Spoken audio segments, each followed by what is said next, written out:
Magandang gabi, Philippine Air Force, para sa lagay at taya ng panahon ngayong araw ng Lunes, 26 May 2025. Sa kasalukuyan, tatlong weather system ang binabantayan natin sa loob ng Philippine Area of Responsibility. Una na dyan ang Intertropical Convergence Zone o ITCZ na nakakaapekto sa bahagi ng Zamboanga, Tawi-Tawi, Sulu at sa Basilan, kabilang na rin ang bahagi ng Palawan. Ito ay nagbibigay ng maulap na kalangitan na may kalat-kalat na pag-ulan, pagkulog at pagkidlat. Samantalang frontal system naman ang nakakaapekto sa bahagi ng Batanes. Ito ay nagbibigay ng maulap na kalangitan na may kalat-kalat na pag-ulan, pagkulog at pagkidlat.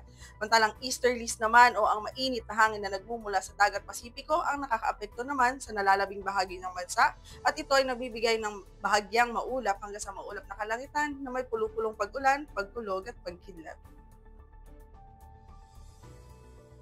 At para naman sa magiging lagay at taya ng panahon bukas sa bahagi ng Luzon, partikular na ang Northern Luzon, Central Luzon, NCR at bahagi ng Southern Luzon ay makakaranas ng bahagyang maulap hanggang sa maulap na kalangitan na may pulupulong pag-ulan, pagkulog at pagkidlat. Samantalang ang Palawan at Kalayaan Island ay makakaranas ng maulap na kalangitan na may kalat-kalat na pag-ulan, pagkulog at pagkidlat.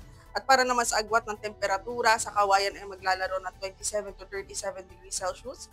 Ang Baguio ay nasa 17 to 26 degrees Celsius, samantalang Angeles naman ay maglalaro ng 26 to 35 degrees Celsius. Dito naman sa Metro Manila, asahan natin ang 25 to 35 degrees Celsius at sa Lipa naman ay nasa 25 to 33 degrees Celsius. Samantalang ang bahagi naman ng Legazpi, ang temperatura ay maglalaro ng 26 to 32 degrees Celsius. Sa Palawan naman, pati na rin sa Kalayaan Island ay makakaranas ng 25 to 31 degrees Celsius.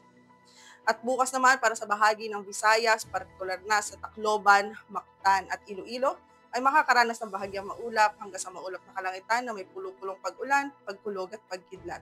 Agwat ng temperatura sa Iloilo ay maglalaro ng 25 to 31 degrees Celsius, ganun na rin sa may Tacloban. Samantalang sa Mactan naman ay nasa 26 to 32 degrees Celsius.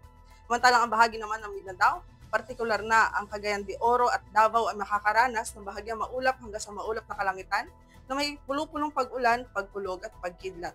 Samantalang ang Zamboanga naman ay makakaranas ng maulap na kalangitan na may kalat-kalat na pag-ulan, pagkulog at pagkidlat. Para naman sa agwat ng temperatura, sa Cagayan de Oro ay nasa 25 to 32 degrees Celsius.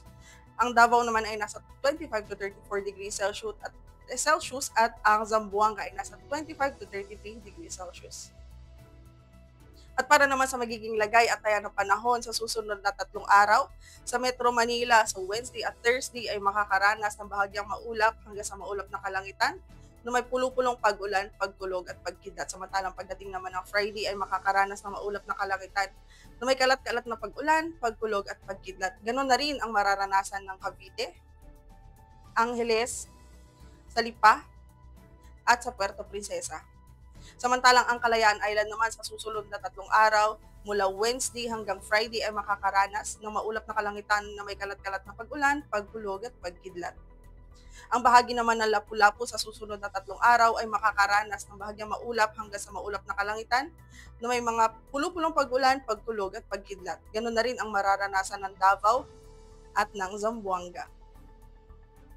At para naman sa astronomical information, ngayong araw ay lulubog ng 18:20 at ito ay sisikat bukas naman ng 05:26. At para naman sa moon illumination, meron tayong 1% decreasing. Para manatiling updated sa lagay at taya ng panahon, i-follow lamang ang Air Force Weather Center sa aming mga official social media accounts.